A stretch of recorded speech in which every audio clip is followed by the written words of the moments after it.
What's up, guys? Welcome back to the channel. In the last video, Kyle was over here. We were working on his Integra motor, his lsvtec. We got the bottom end disassembled, cleaned up. We got new rings and new bearings installed. And the last time he was here, he didn't have all of the gaskets to fully assemble the engine. All we had were the bearings, the piston rings, and the B18 head gasket. And but now it's another day. Kyle's over here again.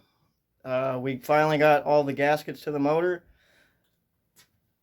So right now, while he's out at the parts store picking up some stuff for another car that he's here working on, I'm going to go ahead and get the oil pan, front seal, and rear seal installed, get the bottom end completely ready to go. And then when Kyle gets back here and he's finished up doing the brake job that he's working on, we're going to finish up getting this lsvtec fully assembled.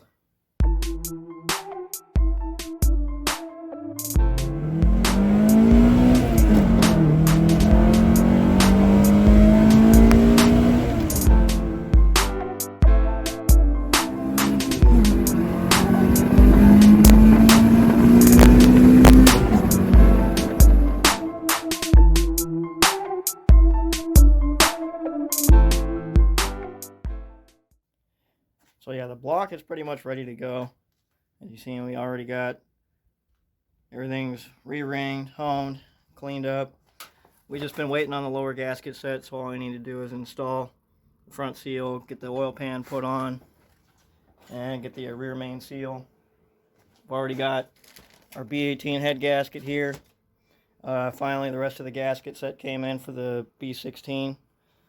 So we got all our lower gaskets, all our top end gaskets.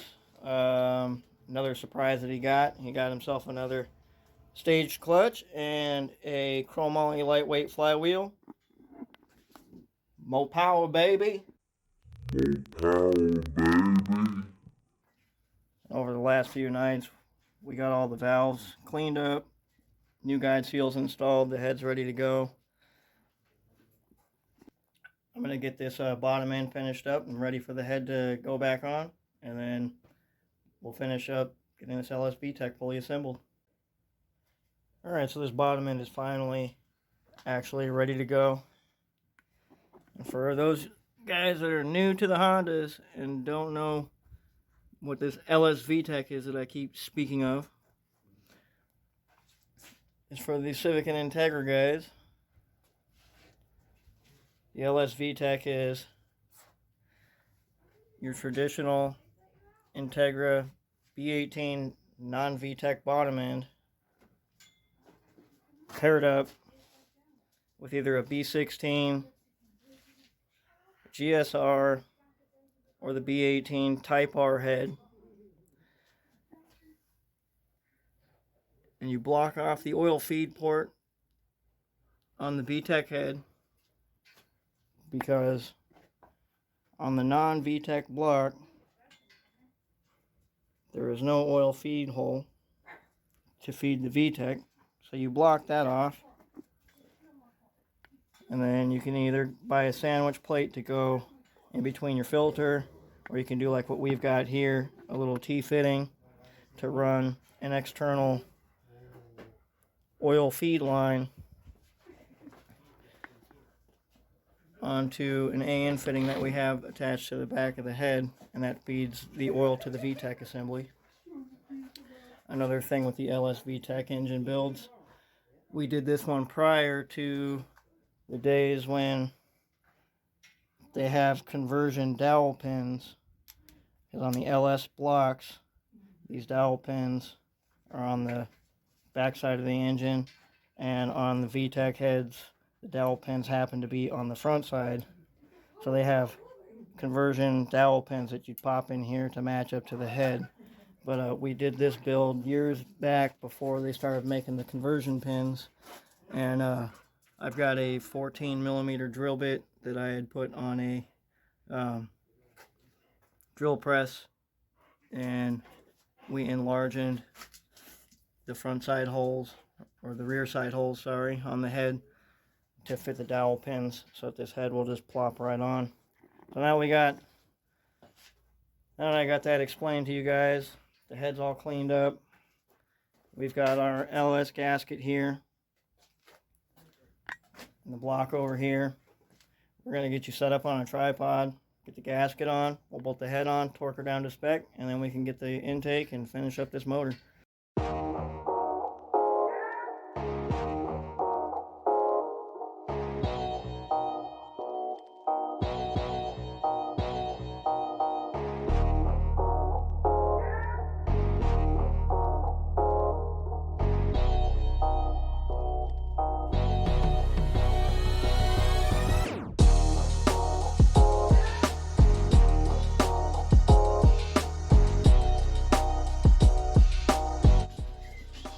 We had a head bolt that seemed like it just kept spinning and spinning, so we pulled the head back off just to double check all the threadings down inside the block, and doesn't seem like there's anything wrong. I think we just didn't get the bolt threaded in properly or all the way. So yeah, Kyle's tightening her back down right now, and we're gonna retorque it to spec and move on. So yeah, this bolt just keeps spinning. We've got an issue. This number 2 in the center of cylinder 2 and 3, she just keeps spinning. She doesn't want to tighten up. So I don't know, we're gonna have to pull this head back off and scratch our heads for a moment. Well, come to find out,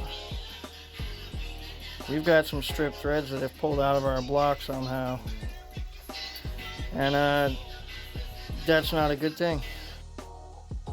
Alright, so we stopped recording for like a good hour or so while we figured out what exactly we're going to do about this situation with the all the threadings that pulled out of the head bolt hole down in the block. To actually properly fix it the right way would be to have a new time cert, installed into the hole. If you don't know what a time cert is, it's pretty much a steel threaded insert, just like a helicoil, only steel instead of an aluminum threading. But it could cost me anywhere up to like $400 to get a complete kit, to get the proper inserts and the taps and tools, to install the time cert into the block. Or we have the alternative to send it to a machine shop, and who knows how much that would cost, probably like at least $100. The second alternative that we have would be, and probably a little bit cheaper than even going and sending it off to a machine shop, would be to source out another just a bare B18 block so that we could restart the build over. And then we have a third option to get this motor back together to repair the block, which option 3 is going to end up costing us $0 because I already have the stuff here to do it. However, the way we're going to go about repairing this block here in a minute, we won't ever be able to reuse all original head bolts, nor will we ever be able to install ARP head studs into this block. But it's a basic OEM like NA build, and when we do a future build in the next year for Boost, he's got a B20 block in the back of the shop here that he's going to be building, so we don't mind doing the repair that we're going to be doing here in a moment.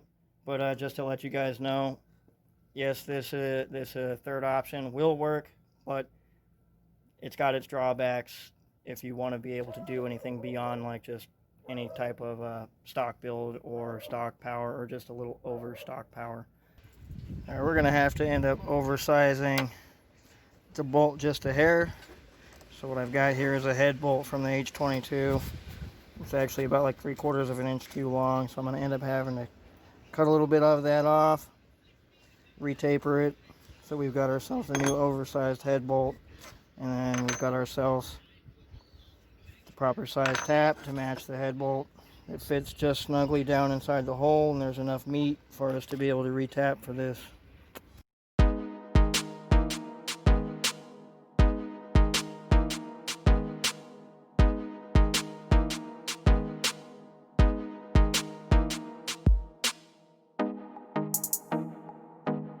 Alright, hole is tapped. Got our bolt lengthened. Nice little taper on the end. she's good to go. Now we can actually get this motor back together.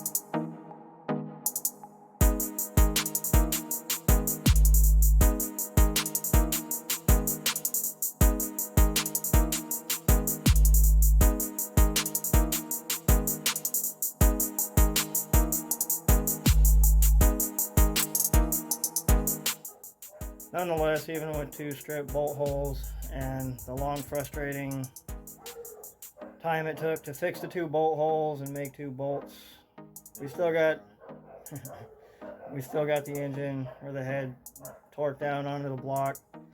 So we're gonna call it quits for a moment, hang out before we come back to it because we're a little bit frustrated right now.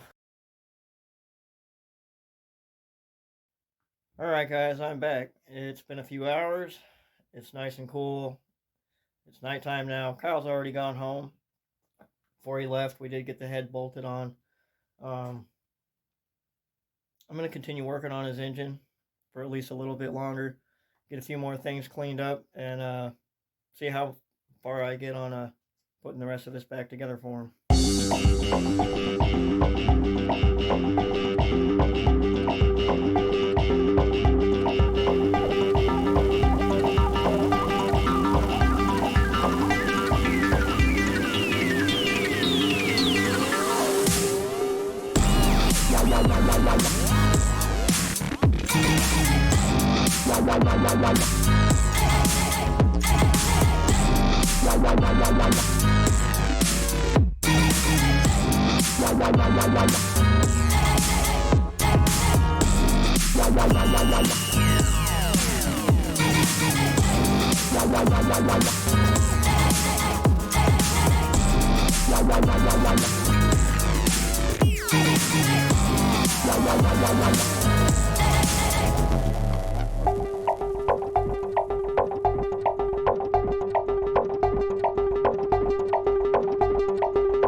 Even though we had some big issues with the bottom end today, Kyle and I were able to work our way through the problem and get the head bolted down onto the block after he took off. I finished getting the motor assembled for him. He'll be back here tomorrow. All that's left to do to it is adjust the valves and put the valve cover back on. I'm going to leave that for him to do tomorrow. Thank you guys for watching. Thank you guys for subscribing. Keep sharing these videos. Keep spreading the word. Keep this channel growing. Until next time, peace out.